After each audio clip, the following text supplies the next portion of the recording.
Good morning dear students. Last class में आपने exercise 7.3 की है, तो इस वीडियो में हम एक्सरसाइज 7.4 स्टार्ट करते हैं। और 7.4 एक्सरसाइज परमुटेशन और कॉम्बिनेशन चैप्टर का नेम है, जिसमें एक्सरसाइज है 7.4। तो एनसीईआरटी की आपकी एक्सरसाइज है ये, एनसीईआरटी की बुक, ठीक है। एलिमेंट्स की बुक लेनी है आप सभी को, एलिमेंट्स ऑफ मैथमेटिक्स,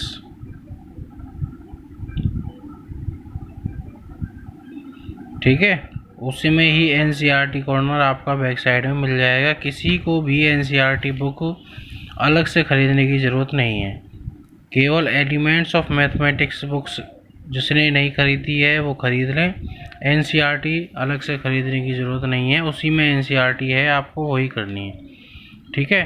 तो अब 7.4 एक्सरसाइज हम स्टार्ट करते हैं। तो 7.4 एक्सरसाइज में फर्स्ट क्वेश्चन आपका दे रखा है, इफ़ NC8 कॉम्बिनेशन के मतलब कॉम्बिनेशन के लिए C आता है और परमुटेशन के लिए यहाँ P आता है। NC8 is equals to NC2 हो तो then find the value of NC2। तो ये वैल्यू आपको निकालनी है। ये वैल्यू निकालने के लिए आपके पास मैंने बताया था एक फॉर्मूला होता है, NCR का फॉर्मूला होता है कॉम्बिनेशन में, पढ़ा होगा आपने, ठीक है, बताया होगा आपको। NCR का जो फॉर्मूला होता है उसका जो फॉर्मूला होता है n factorial upon n minus r का होल फैक्टोरियल और मल्टीप्लाई r फैक्टोरियल, ये फॉर्मूला होता है, पढ़ाया आपने। और NPR अगर हो तो उसका n factorial upon n minus r factorial, ये केवल इतना होता है, ये मल्टीप्लाई में r फैक्टोरियल नहीं आता है। अब n जो होता है नंबर ऑफ ऑब्जेक्ट्स होते हैं, और r जो होते हैं number of objects taking at A time, जो एक टाइम में ले, जैसे नंबर n की वैल्यू 9 है और r की वैल्यू 7 है, तो 9 ऑब्जेक्ट्स है जिनमें से एक बार में 7 लिए गए हैं, तो 9C7 आ जाएगा यहाँ पे, ठीक है। अरेंजमेंट जब होती है कहीं तो परमुटेशन का फॉर्मूला लगाया जाता है, NPR लगाया जाता है, और जब सिलेक्शन कहीं होता है तो वहाँ पर आपका NCR कॉम्बिनेशन का यूज़ किया जाता है। तो अब यहाँ पर जो n होता है आपका, ये n है, ये r है, और n की जो n और r जो होते हैं उनमें रिलेशन ये होता है, n is always greater than equals to r। n की वैल्यू या तो r के इक्वल होगी या n की वैल्यू ऑलवेज r से ग्रेटर होगी। तो अब आपको अगर यदि NC2 की वैल्यू निकालनी है तो n की वैल्यू निकालनी पड़ेगी। अब n की वैल्यू निकालने के लिए ये आपको दे रखा है, ये NC8 is equals to NC2। तो इसके लिए मैं आपको एक फॉर्मूला लिखवा देता हूँ, यदि if NCA is equals to NCB हो, ये दोनों इक्वल हों, तो या तो either A is equals to B, या तो ये दोनों इक्वल होंगे, और ये इक्वल नहीं है तो और A plus B is equals to N, या फिर N जो होगा वो A प्लस B के इक्वल होगा, ठीक है। ये कब, जब ये फॉर्मूला है NCA और NCB, ठीक है। ये तो जनरल ले रही है NCA NCB, A और B की वैल्यू कुछ भी हो सकती है। अगर A और B की वैल्यू सेम है तो ये दोनों इक्वल हो जाएंगे, क्योंकि n तो सेम है, A और B भी सेम हो जाएंगे तो इक्वल हो जाएंगे। लेकिन यदि अगर A और B सेम नहीं है, जैसे यहाँ नहीं है 8 और 2, A की जगह 8 B की जगह 2, तो यहाँ सेम नहीं है, तो n की जो वैल्यू होगी वो A प्लस B के इक्वल हो जाएगी। A यानी कि 8 और 2 के इक्वल, 8 प्लस 2 के इक्वल, ठीक है। तो अकॉर्डिंग टू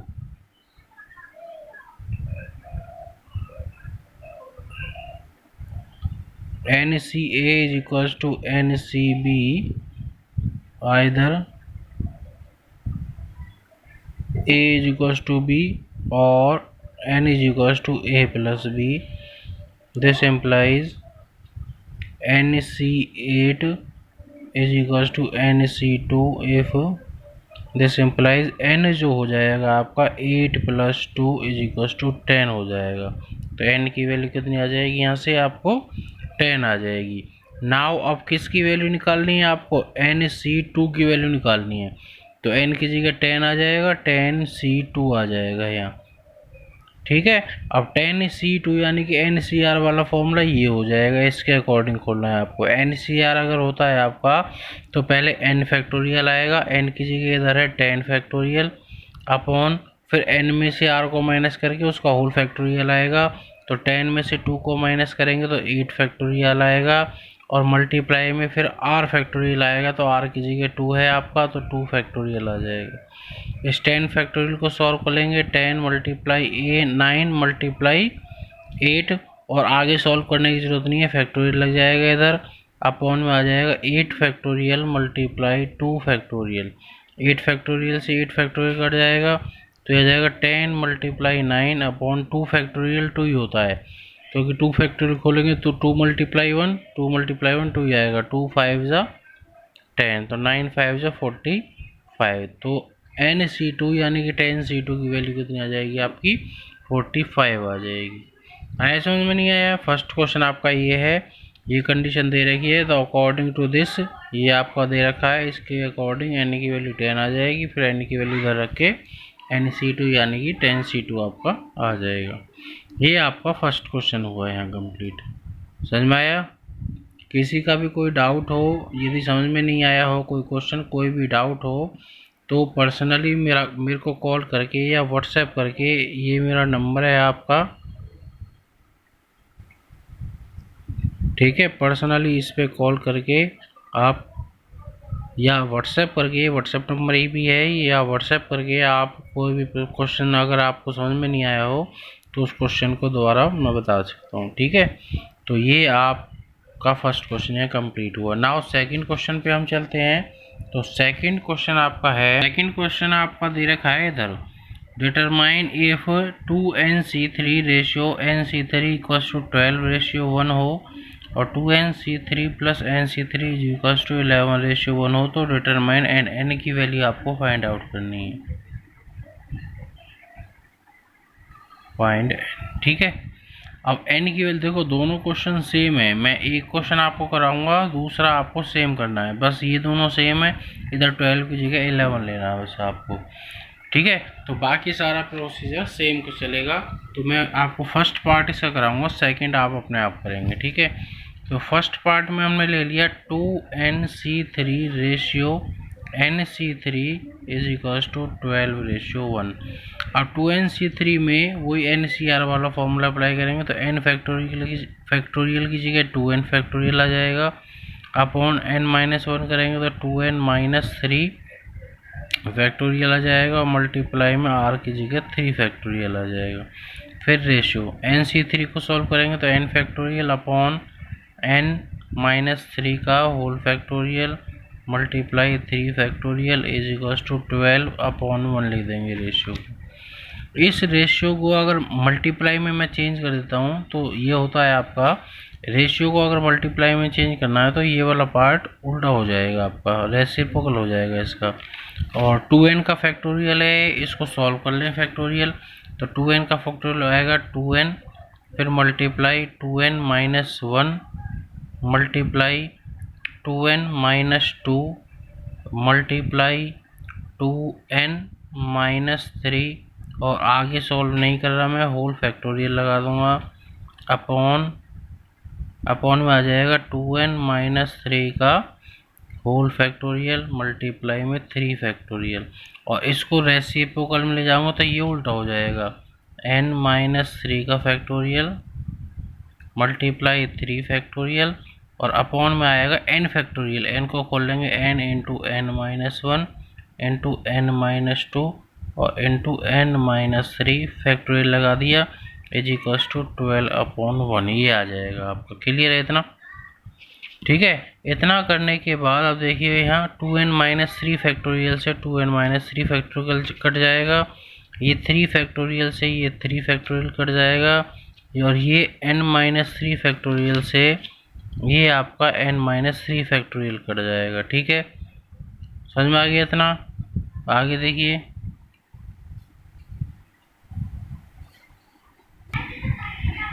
नेक्स्ट स्टेप में, देखिए नेक्स्ट स्टेप में ये हो जाएगा, ये 2n मल्टीप्लाई 2n-1 मल्टीप्लाई ये 2n-2 में से 2 कॉमन आएगा तो n-1 बच जाएगा। ये अपॉन में से सारा कट हो गया, इधर से ऊपर सारा कट हो गया, अपॉन में ये बचेगा तो इसको अपॉन में इधर ही लिख लें आप। तो ये आपका आ जाएगा n into n-1 into n-2 is equals to 12/1। अब देखिए n-1 ये है, n-1 ये है, कट गया, n ये है, n ये है, ये कट जाएगा। ठीक है, तो क्या बचेगा ऊपर 2 ये बच गया, 2 ये बच गया, 2 2 जा 4 ब्रैकेट ऑफ 2n-1 अपॉन में बचा n-2 इज इक्वल्स टू 12/1। ये ऊपर से ऊपर 4 से ये कट जाएगा, 4 3 जा 12। अब क्रॉस मल्टीप्लाई कर देंगे, 2n-1 की इससे होगी 2n-1 ही रह जाएगा, और n-2 की 3 से करेंगे तो 3n-6 हो जाएगा। ठीक है, ये 2n उधर चला जाएगा, -6 इधर आ जाएगा, तो -1 -6 इधर आएगा, +6 इज इक्वल टू 3n। ये 2n उधर जाएगा तो माइनस का 2n। ठीक है, -6 प्लस -1 + 6 5 हो जाएगा, 3n में से 2n माइनस करेंगे तो n आ जाएगा, तो n इज इक्वल टू कितना आ जाएगा आपका 5। यही हमें फाइंड आउट करना है। आए समझ में? ये क्वेश्चन इस तरह से आपको करना है, केवल कुछ नहीं करना है, इनका कॉम्बिनेशन वाला फॉर्मूला खोलना है, और ये रेशियो हटाने के लिए रेशियो की जगह मल्टीप्लाई का साइन लेके इसको रेसिप्रोकल कर देना है। ठीक है, और इसी तरह से सेम आपका ये सेकंड पार्ट है, तो second part you have to try yourself. Clear है? ठीक है, नेक्स्ट क्वेश्चन हम चलते हैं क्वेश्चन नंबर 3 पे। आप क्वेश्चन नंबर 3 देखें। क्वेश्चन नंबर 3 आपका है, क्वेश्चन नंबर 3 में है how many chords can be drawn through 21 points on a circle. यानी कि एक सर्कल पर 21 पॉइंट्स आपको दे रखे हैं, तो उनसे उस सर्कल पर कितनी कॉर्ड हम ड्रॉ कर सकते हैं। ठीक है, अब जैसा कि आपको पता है कि जब भी कोई कॉर्ड हम सर्कल की कोई भी कॉर्ड हम ड्रॉ करते हैं तो उसके लिए 2 पॉइंट्स की नीड होती है हमें। ठीक है, तो अब इसका सॉल्यूशन देखें। हमारे पास टोटल पॉइंट ऑन सर्कल कितने हैं?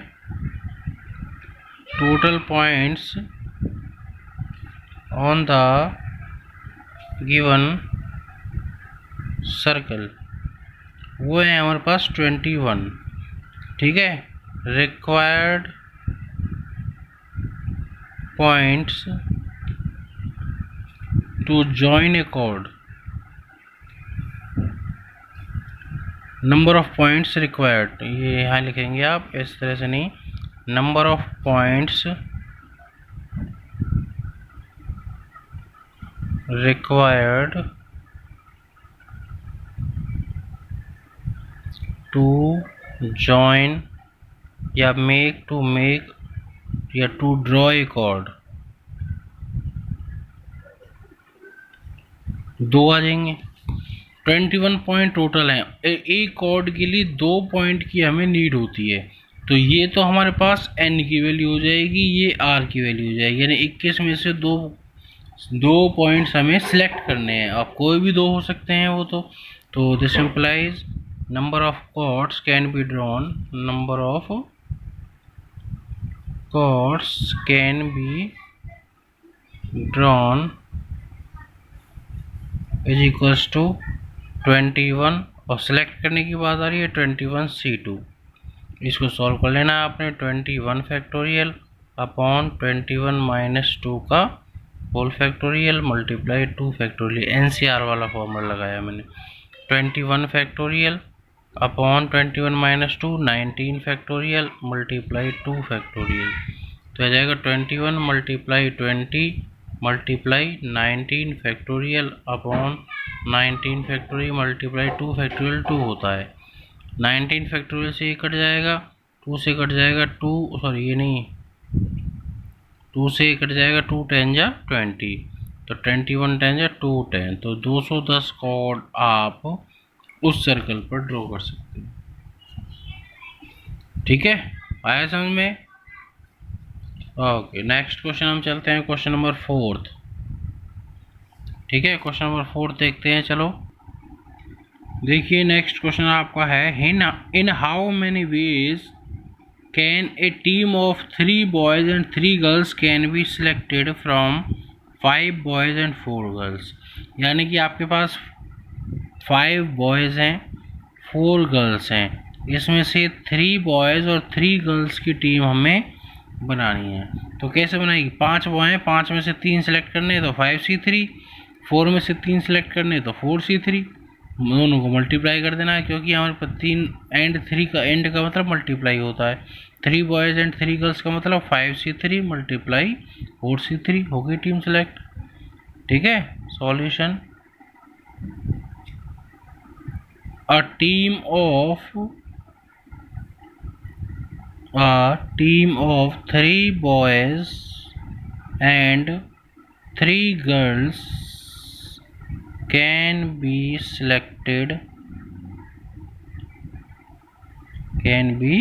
selected from 5 boys and 4 girls as follow।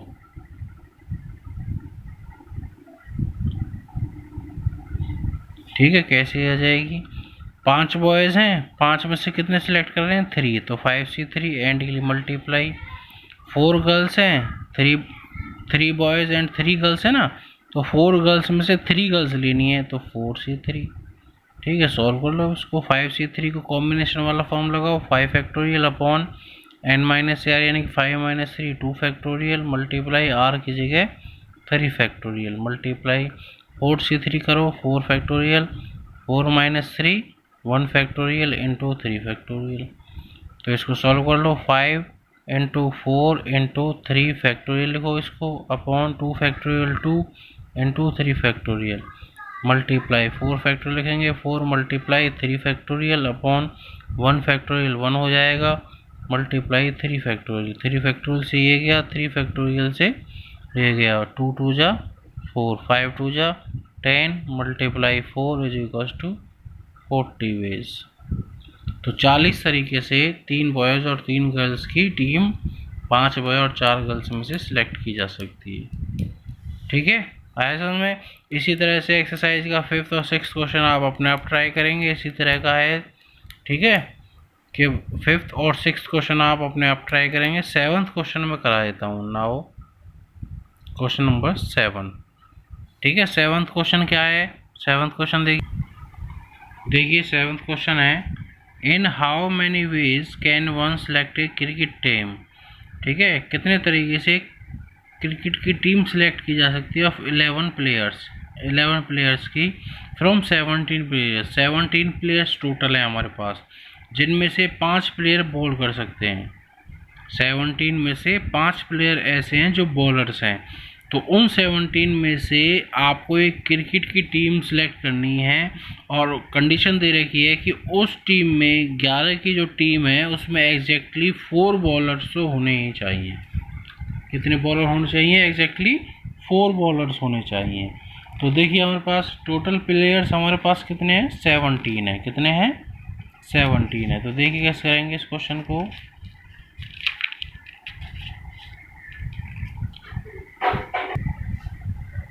देखिए सॉल्यूशन, टोटल प्लेयर्स कितने हैं हमारे पास? टोटल प्लेयर्स हमारे पास हैं 17। ठीक है, बॉलर कितने हैं हमारे पास?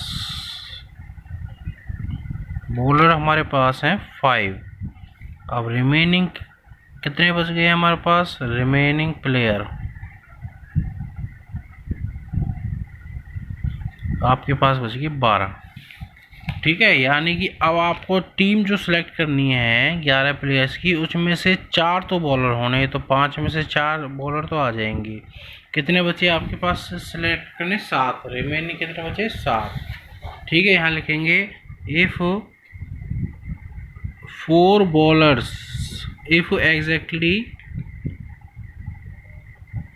एग्जैक्टली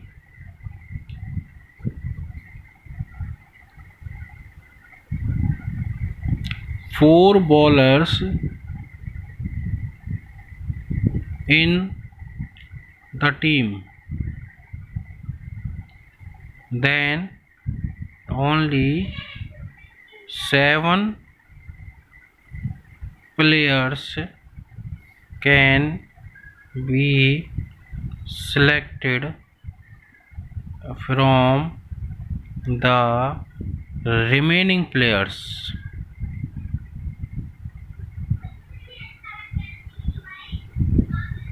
ठीक है, which is as follows, which is as follows। ठीक है, अब हमारे पास देखो 5 बॉलर हैं, 12 रिमेनिंग है, जिसमें से एग्जैक्टली 4 बॉलर तो लेने ही है, तो रिमेनिंग कितने बचेंगे? 7 प्लेयर्स ऐसे बचेंगे जो रिमेनिंग में से लेने पड़ेंगे। और विच एज फॉलोज वो कैसे हम ले सकते हैं? 5 बॉलर्स हैं तो 5C4 हो गए, मल्टीप्लाई 7 किस में से लेने पड़ेंगे? रिमेनिंग में से। 7 रिमेनिंग कितने? 12, तो 12C7 आ गया। अब इसको सॉल्व कर लो। 5C4 को हम सॉल्व करते हैं। एक और बता देता हूँ मैं, जब n और r में केवल 1 का डिफरेंस हो, यानी कि n की वैल्यू r से केवल 1 ग्रेटर हो, तो आंसर उसका n नहीं आता है, तो 5C4 की वैल्यू 5 ही आएगी। वैसे आप फॉर्मूले से भी सॉल्व करके देख लेना, लेकिन अगर ये दोनों वैल्यू बराबर होती हैं तो इसकी वैल्यू 1 आती है, इसकी वैल्यू 0 होती है तो इसकी वैल्यू आपके पास 5 ही आएगी। ठीक है, और जब एक वैल्यू कम हो इसकी तो आपके पास 5 आ जाएगी। ठीक है,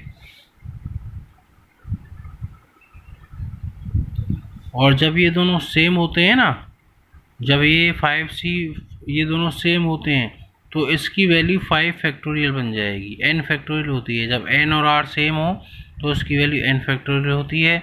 और जब यहाँ एक कम हो, यहाँ आपका एक ज़्यादा हो एक कम हो, तो उसकी वैल्यू n ही होती है। तो ये आप ध्यान रखें। इसको सॉल्व भी कर सकते हैं, 5 आएगा। 12C7 को आप सॉल्व कर लेंगे, 12 फैक्टोरियल, 12 माइनस 7 5 फैक्टोरियल और मल्टीप्लाई 7 फैक्टोरियल, तो ये आ जाएगा आपका 5 multiply 12 multiply 11 multiply 10 multiply 9 multiply 8 multiply 7 factorial upon 5 factorial के लिखें 5 इंटू 4 इंटू 3 इंटू 2 और इंटू 1 और इंटू 7 फैक्टोरियल। 7 फैक्टोरियल से कट जाएगा, 5 से ये कट जाएगा, 4 2 जा 8, 2 से 2 कट जाएगा और 3 3 जा 9। इनकी मल्टीप्लाई कर लेना है आपको, तो वो आपका आंसर आ जाएगा। ठीक है, तो ये आपका यहाँ पे क्वेश्चन कंप्लीट हो गया। ये आया समझ में? नहीं आया? ठीक है, इसी तरह से नेक्स्ट क्वेश्चन अब आपको जो रह रहे हैं, शायद 2 क्वेश्चन रहते हैं एक्सरसाइज में, वो आपको ट्राई करने हैं। ठीक है, देखिए 8th क्वेश्चन आपको अपने आप करना है। 9th क्वेश्चन और करवा देता हूँ मैं। In how many ways can student choose a program of 5 courses, यानी कि स्टूडेंट है उसको 5 कोर्सेज चूज करने हैं। इफ़ 9 कोर्सेज आर अवेलेबल, और आपके पास कोर्सेज कितने अवेलेबल हैं? 9 कोर्सेज अवेलेबल हैं, यानी कि 9 में से 5 कोर्सेज को चूज़ करना है। एक कंडीशन और दे रखी है उसने, 2 specific courses are compulsory for a student, और लेकिन 5 तो अब उनमें से 5 में से 2 कोर्स तो उसको कंपलसरी लेने ही लेने हैं, तो उनको तो हमें सिलेक्ट करने की ज़रूरत नहीं है, वो तो हमें लेने ही लेने हैं। तो ठीक है, तो यहाँ लिखेंगे। अब आपका सॉल्यूशन देखिए कैसे होगा। ये सॉल्यूशन होगा, टोटल कोर्सेज हमारे पास कितने हैं? टोटल कोर्सेज अवेलेबल वो है 9। ठीक है, सिलेक्ट कितने हैं? 5, but 2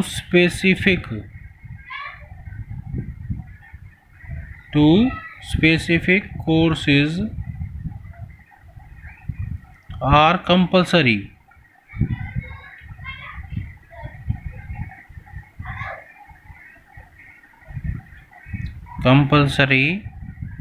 for each student. This implies we have to choose 3 courses only, 3 courses only, ठीक, क्योंकि 5 में से 2 स्पेसिफिक कोर्स तो उसको लेने हैं, वो तो अपने आप ही सिलेक्ट दे रखे हैं, लेकिन तो हमें कितने सिलेक्ट करने रह गए अब 3 कोर्सेज, ठीक है। और कितने में से we have to choose 3 courses only from, कितने कोर्सेज 9 नहीं आएगा 7 आएगा यहाँ पे 7 कोर्सेज, क्योंकि 9 में से जो 2 कोर्सेज हैं वो तो इसको सिलेक्ट करने ही करने हैं, तो 9 में से भी 2 माइनस हो जाएगा, इसमें से भी तो 7 कोर्सेज में से अब 3 कोर्सेज सिलेक्ट करने लगे। तो विच एज फॉलोज,